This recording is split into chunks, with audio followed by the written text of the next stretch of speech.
Hello everyone, welcome back. तो आज मैं जो है सपोर्ट एंड रेजिस्टेंस के ऊपर वीडियो बनाने जा रहा हूँ। ये जो है काफी इंपॉर्टेंट होने वाला है क्योंकि इसके अंदर मैं जो है मल्टीपल जो चीजें हैं वो कंसिडरेशन में लेकर आऊंगा कि जिसकी वजह से आपको जो है सपोर्ट एंड रेजिस्टेंस जो है वो इजीली फाइंड आउट करने के लिए आपको ज्यादा प्रॉब्लम ना हो।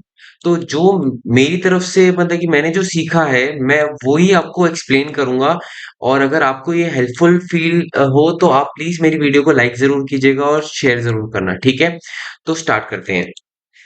बेसिकली मैं जो सपोर्ट एंड रेजिस्टेंस को जो कंसिडरेशन में लेकर आता हूँ, फर्स्ट ऑफ ऑल जो है पॉइंट, उसके अंदर जो है मैं एक तो देखता हूँ मेजर अप मूव्स कहाँ से आ रहे हैं। ठीक है, फर्स्ट मेजर अप मूव्स देखता हूँ कि सपोज जैसे मार्केट जो है बिल्कुल स्ट्रेट अवे अप गई है, तो उसका जो एक स्विंग पॉइंट बनता है कि जहां से स्ट्रेट मार्केट ऊपर गई है वहां के लोएस्ट पॉइंट को मैं support as a support consider करता हूँ। और दूसरी तरीके से अगर देखा जाए, और स्ट्रेट डाउन मूव जहां से आते हैं, एग्रेसिव मूव जहां से डाउन मूव स्टार्ट होते हैं, उस टॉप को मैं एक रेजिस्टेंस को कंसिडर करता हूँ। ठीक है। और दूसरा जो पॉइंट है वो है कि एक जो कंसोलिडेशन रेंज होती है, कंसोलिडेशन रेंज के अंदर जिस डायरेक्शन के अंदर मूव एग्रेसिव आता है, सपोज मार्केट जो है एक रेंज के अंदर यहां पर कंसोलिडेट कर रही है, डाउन मूव आया है, बट डाउन मूव जो है काफी एक एक्सटेंडेड मूव होना चाहिए, क्योंकि एक्सटेंडेड मूव होएगा उसी से ये पता चलेगा कि इस जो कंसोलिडेशन रेंज है उसके अंदर स्ट्रेंथ थी। ठीक है। और ये अगर ये अपसाइड मूव ब्रेकआउट देगा तो ये एक्सटेंडेड मूव होना चाहिए। ये मैं आपको चार्ट पे दिखा देता हूं पहले, फिर आगे चलते हैं। जैसे ये निफ्टी का चार्ट है, निफ्टी के चार्ट के अंदर अगर आप यहाँ पर अगर आप रिलेट करोगे तो ये यहाँ पर ये जो ब्रेकआउट हुआ है, ठीक है, यहां से लेकर ये हमें एक एक्सटेंडेड अप मूव मिला है। ठीक है। बट अगर दूसरी तरीके से अगर आप यहां पर देखोगे, ये एक रेंज ब्रेकडाउन जरूर हुई है, बट यहां पर हमें एक एक्सटेंडेड मूव नहीं मिला है। क्योंकि अगर आप एक्सटेंडेड मूव की अगर आप कैलकुलेशन देखोगे तो बेसिकली हमारा जो है 0.3% या 33% तक का आना चाहिए मूव। ठीक है, लगभग 60 निफ्टी के अंदर हमारे को लगभग 60 to 70 पॉइंट्स का अप मूव मिलना चाहिए। ये जो रेंज है, लगभग अगर आप इस रेंज को कैलकुलेट करोगे तो ये 29 बार्स की है, मतलब 2 या ढाई घंटे तक निफ्टी ने यहाँ पर कंसोलिडेशन किया है, उसके बाद ये मूव आया है।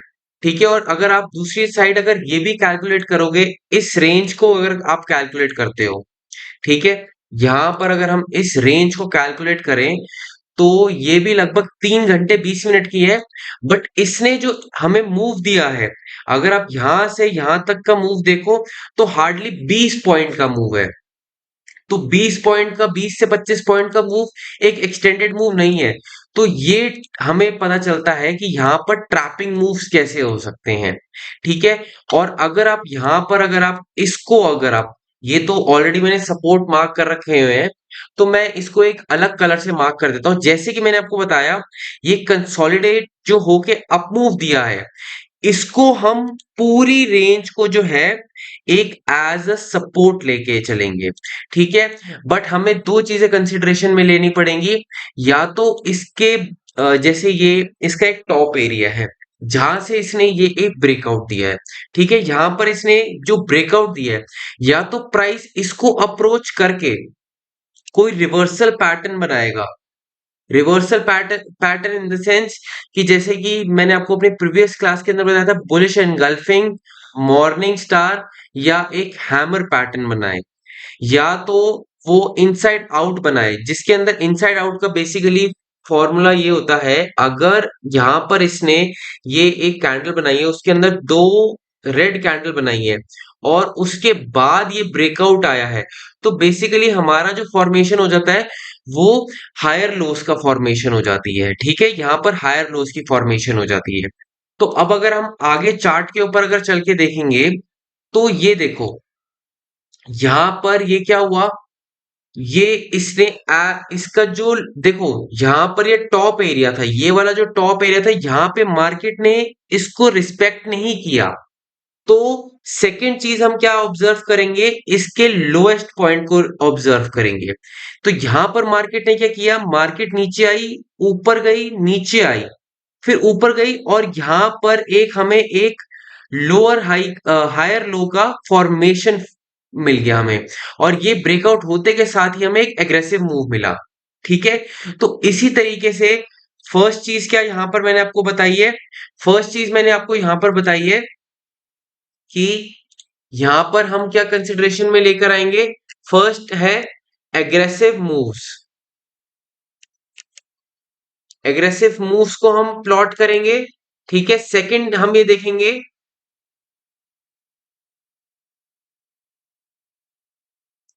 कंसोलिडेशन रेंज के बाद एक ट्रेंडिंग मूव आना चाहिए, उसके टॉप और बॉटम को हम मार्क कर लेंगे। ठीक है, ये हमारा एज अ सपोर्ट काम करेगा। ठीक है, और दूसरी तरीके से अगर उसका ऑपोजिट होता है तो वो हमारे लिए एक रेजिस्टेंस की तरह काम करेगा। ठीक है, अब हम सेकंड उस टॉपिक पे चलते हैं।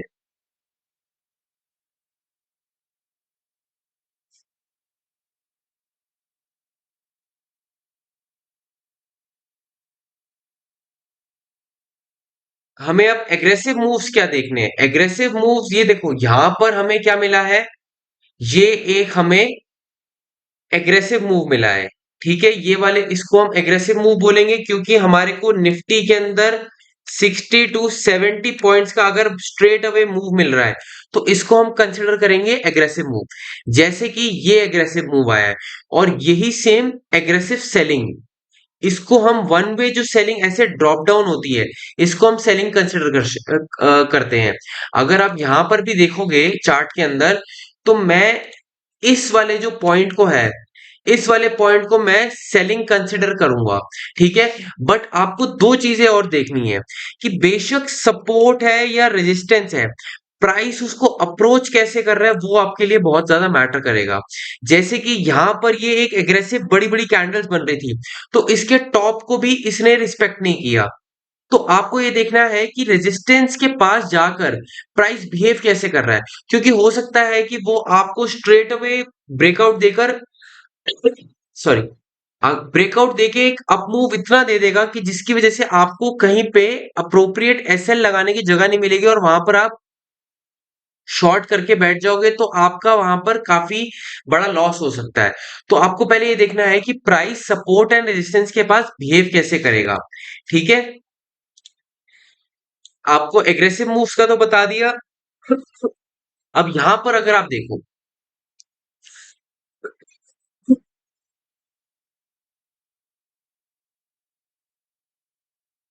अगर आप यहां पर लेकर चलें, तो यहां पर क्या हुआ, ये देखो, यहां से एग्रेसिव सेलिंग तो आई, ठीक है, बट उसके बाद प्राइस इसके ऊपर गया, नीचे आया, नीचे आया, और स्लो एंड स्टेडी ऊपर जा रहा है। इट मींस कि यहां पर जितने भी सेलर्स हैं उनको मार्केट धीरे धीरे अब्सॉर्ब कर रहा है। ठीक है ना, क्योंकि इमीडिएटली अगर कोई भी एक टॉप रेजिस्टेंस लेवल है या सपोर्ट है, वहां पर सपोज हम इसको कंसिडर करते हैं सपोर्ट, और इसको कंसिडर करते हैं हम रेजिस्टेंस। अगर प्राइस जैसे यहां से फॉल किया है, ठीक है, और यहीं से ही प्राइस ऊपर गया था, तो स्ट्रेट अवे, सॉरी, अगर प्राइस फॉल कर रहा है तो हमें ये देखना है कि प्राइस यहां पर रुकना स्टार्ट कर दिया है, या प्राइस डायरेक्टली फॉल करता हुआ जा रहा है बड़ी बड़ी कैंडल्स के साथ। और आपको दूसरी चीज ये देखनी है कि अगर सपोज यहां पर ये रेजिस्टेंस है, ये सपोर्ट है, प्राइस डायरेक्टली फॉल कर रहा है, ठीक है, उसके बाद एक थोड़ा सा अप मूव आया है, तो आपको वेट करना है स्ट्रक्चर चेंज होने का। एक होता है सपोर्ट के पास मार्केट रेंज में जाकर ब्रेकआउट दे, तब या तो दूसरे केस के अंदर आपको कोई रिवर्सल पैटर्न देखना है, और उसमें भी आपको ये चीज नोटिस करनी है कि आपका रिस्क टू रिवॉर्ड आप कंसिडरेशन में लेकर आओ। ये नहीं कि सपोज मार्केट इस सपोर्ट के पास आई है, यहां पर अगर ये एक बेरिश बुलिश एनगल्फिंग बन गया, इसके ऊपर आपने एंट्री ले ली, इसके नीचे का एसएल है, तो आप टॉप मोस्ट रेजिस्टेंस को ही टारगेट करोगे। ऐसे नहीं करना है आपको। यहां पर आपको 1:1.5 या 1:2 के रिस्क टू रिवॉर्ड रेशियो के साथ पहले अपनी एक्यूरेसी बढ़ानी है, जिससे कि आपको एक्सपीरियंस आता रहेगा और आपको ये पता चल जाएगा कि प्राइस जो है किस तरीके से मार्केट जो है सपोर्ट को अप्रोच कर रही है, और रिवर्सल होने के कितने चांसेस है, और मार्केट कितना रिवर्सल दे सकती है। ये आपको एक्सपीरियंस के थ्रू आ जाएगा। ठीक है, अब आपको मैंने दो पॉइंट्स बताए हैं। ठीक है, अब थर्ड जो पॉइंट है,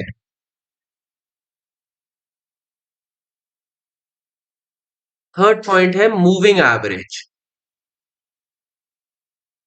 जैसे कि आपको पता होगा कि इसके अंदर जो है मूविंग एवरेजेस होते हैं 20, 50 और 200। मैं इन तीनों को ही कंसिडर करता हूं, बट मोस्टली जैसे कि इंट्राडे ट्रेडिंग के लिए मैं ओनली 20 को ही कंसिडर करता हूं। ठीक है, तो आपको ये देखना है कि जैसे ये एग्रेसिव मूव, ठीक है, कंसोलिडेशन रेंज और मूविंग एवरेज, आपको इन तीनों का ये देखना है कि कहां पर कॉम्बिनेशन बन रहा है, वो एक स्ट्रॉन्ग सपोर्ट का या स्ट्रॉन्ग रेजिस्टेंस का काम करेगी। जहां पे जितने ज्यादा कॉम्बिनेशंस कंबाइंड होंगे, वो एक स्ट्रॉन्ग जोन बनकर आएगा हमारे लिए।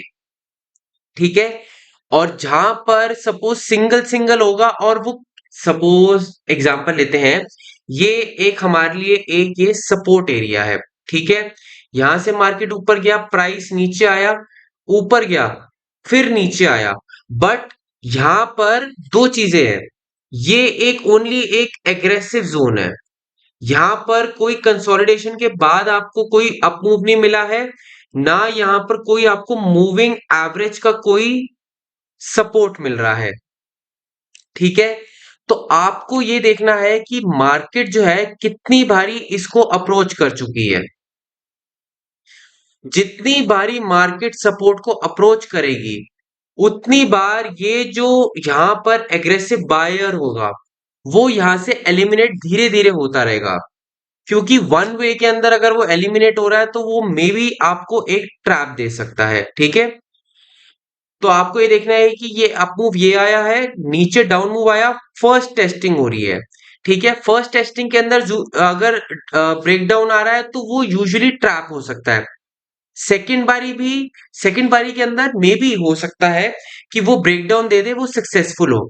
बट दूसरी चीज आपको ये भी कंसिडरेशन में लेनी है कि जैसे ये सपोर्ट है, तो सपोर्ट के पास जो है मार्केट स्ट्रक्चर क्या बन रहा है। मार्केट स्ट्रक्चर की मैं नेक्स्ट क्लास के अंदर वीडियो डाल दूंगा कि मार्केट स्ट्रक्चर कैसे होता है। आपको ये देखना है कि ये जो एग्रेसिव मूव है, वो पहले से कम है या इक्वल है। क्योंकि अगर इक्वल है, तो इट मींस कि बायर के अंदर उतनी पावर है अभी भी। ठीक है, तो ये तीन हमारे लिए ये पॉइंट्स हो गए।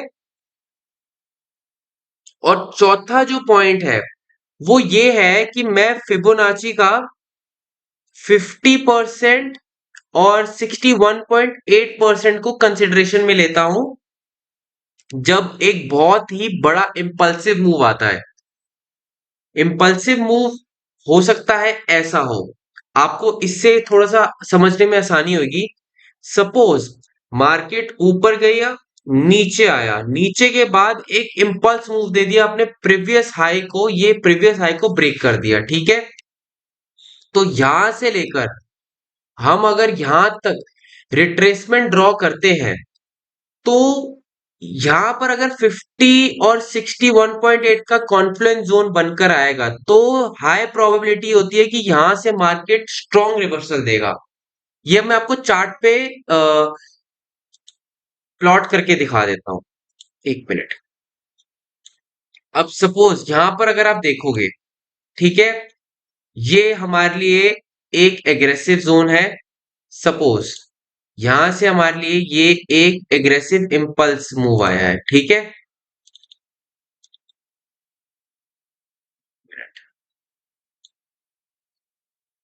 यहां से अगर हम ये कैलकुलेट करें तो ये देखो, ये एक इंपल्स मूव आया है हमारे पास। तो मैंने आपको क्या बताया था, ये जैसे हमारे लिए ये एक स्ट्रॉन्ग रेजिस्टेंस जोन है, ठीक है, ये हमारे लिए रेजिस्टेंस जोन था।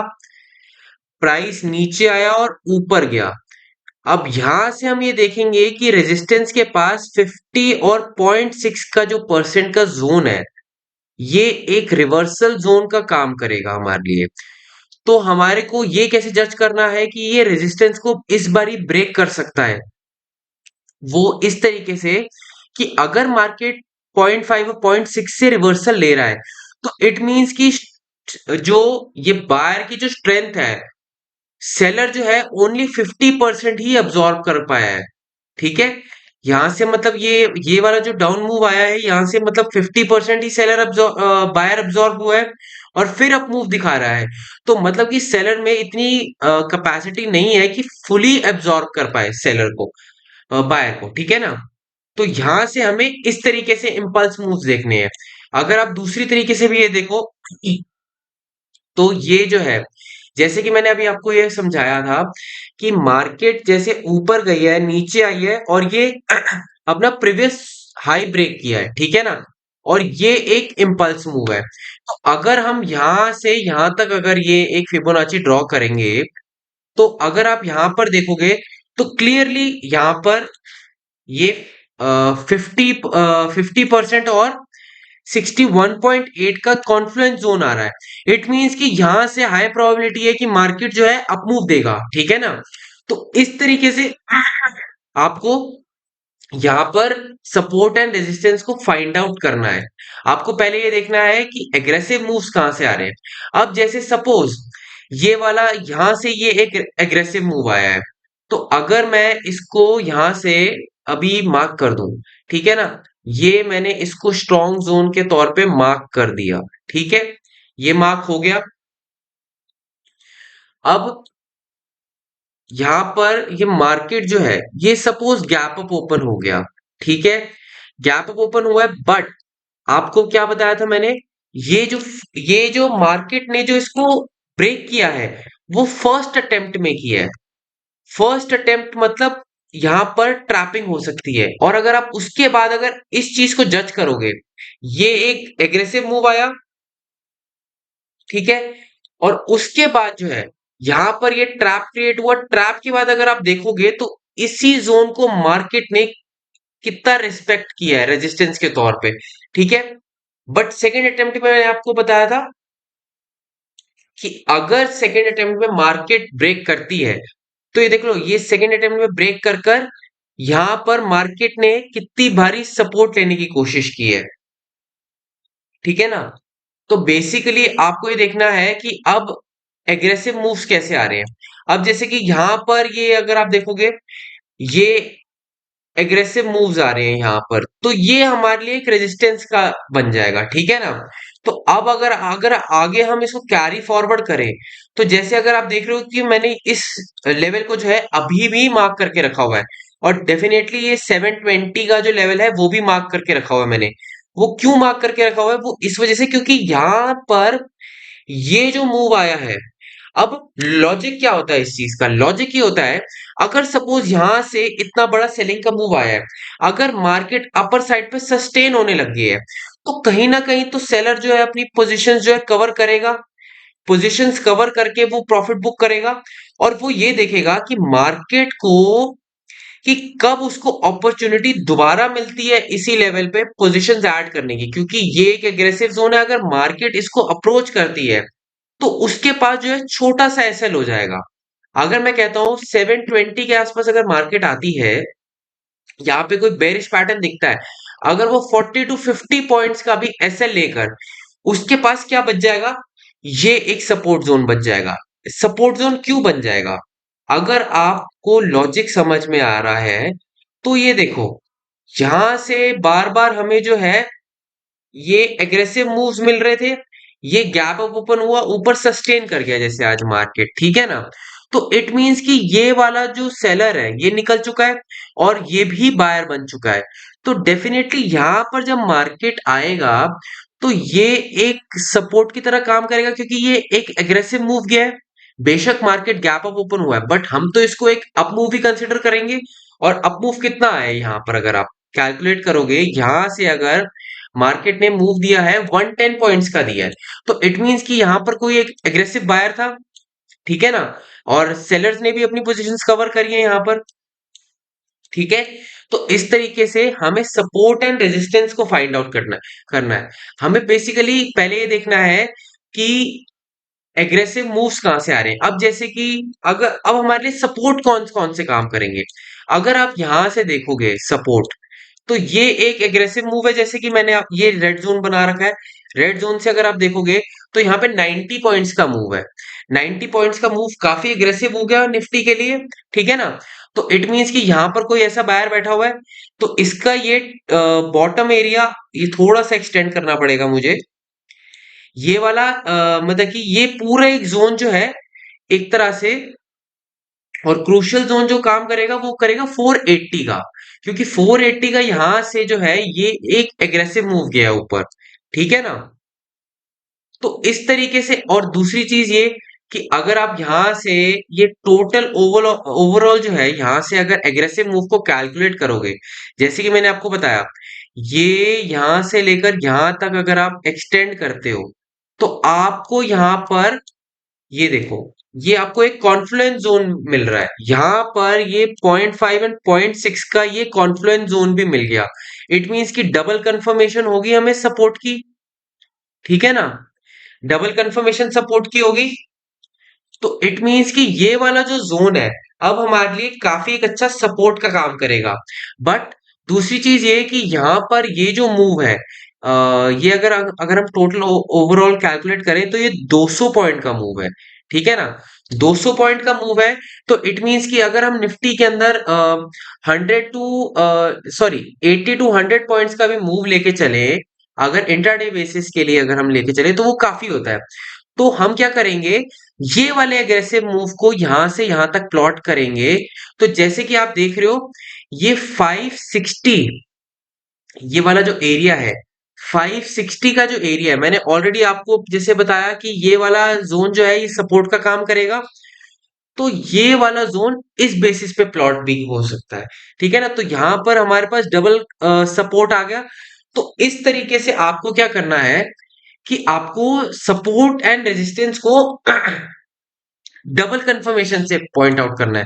अब जैसे कि यहाँ आज मैंने अपने टेलीग्राम ग्रुप के अंदर डाला था कि ये वाला जो एरिया है वो एक रेजिस्टेंस की तरह काम करेगा, 650 का रेजिस्टेंस की तरह काम करेगा।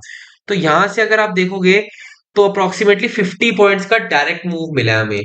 क्यों? क्योंकि यहां पर अगर आप देखोगे ये एक एग्रेसिव मूव था, उसके बाद ये स्विंग था, तो इन दोनों को स्विंग को जोड़कर ये एक ट्रेंड लाइन आ रहा था, और ऊपर से यहां से ये एक मूव आया था। तो यहाँ पर एक सेलिंग एक्सपेक्टेड थी। तो अब जो नेक्स्ट जो लेवल हमारे लिए बनकर आते हैं निफ्टी के लिए, वो आते हैं 720 से लेकर 787 तक के, ठीक है। तो इस तरीके से आपको कंबाइन क्या क्या करना है मैं आपको बता देता हूँ। एक आपको कंबाइन करना है, एग्रेसिव मूव्स देखने हैं। Aggressive moves, one way move कहां से आया है, ठीक है। सेकंड, कंसोलिडेशन रेंज देखनी है, ठीक है। थर्ड, आपको देखना है कि कोई मूविंग एवरेज तो वहां पर कोलाइड नहीं कर रहा। और यहां पर थर्ड देखना है फिबोनाची रिट्रेसमेंट 0.5 एंड 0.618 का। इन तीनों के कॉम्बिनेशन के साथ आपको स्ट्रॉन्ग सपोर्ट्स मिलेंगे। और आप जो है माइल्ड सपोर्ट एंड रेजिस्टेंस पे ट्रेड मत लो, कि जिसकी वजह से वहां पर जो ट्रेड की जो प्रोबेबिलिटी है वो काफी कम हो जाती है, ठीक है ना। एग्रेसिव मूव जो है उन्हीं को ही सिर्फ ट्रेड करो आप। और दूसरी चीज ये कि जैसे अगर अगर हम देखें, अगर मैं इसको हटा देता हूँ, सपोज अब मैं यहाँ पर जो जोन मार्क करूंगा सिर्फ वाइट जोन से करूंगा। अब आप देख रहे हो कि ये एक एग्रेसिव मूव है, तो इसको मैं ऑलरेडी मार्क करके रख लूंगा, इसको मैं वाइट से मार्क करके रख लेता हूँ, ठीक है ना। एक मेरे लिए ये वाला जोन काम करेगा सपोर्ट का, ठीक है। और रेजिस्टेंस के जो काम करेंगे मैं आपको बता देता हूँ। एक तो ये हमारे लिए रेजिस्टेंस जोन है, दूसरा रेजिस्टेंस जोन क्या है, अगर आप यहां पर देखो ये चीज जो है, यहाँ पर ये मार्केट ने जो है यहाँ पर ये रेंज बनाई, ठीक है। ये एक रेंज बनाई, ये, ठीक है, ये रेंज बनाई। यहां से मार्केट ने जो है गैप डाउन ओपन दिया, गैप डाउन ओपन दिया, ठीक है। मूव कितने का है, 160 का। तो इट मींस कि ये भी हमारे लिए एक स्ट्रॉन्ग रेजिस्टेंस का काम करेगा, तो ये हम मार्क करके रख लेते हैं।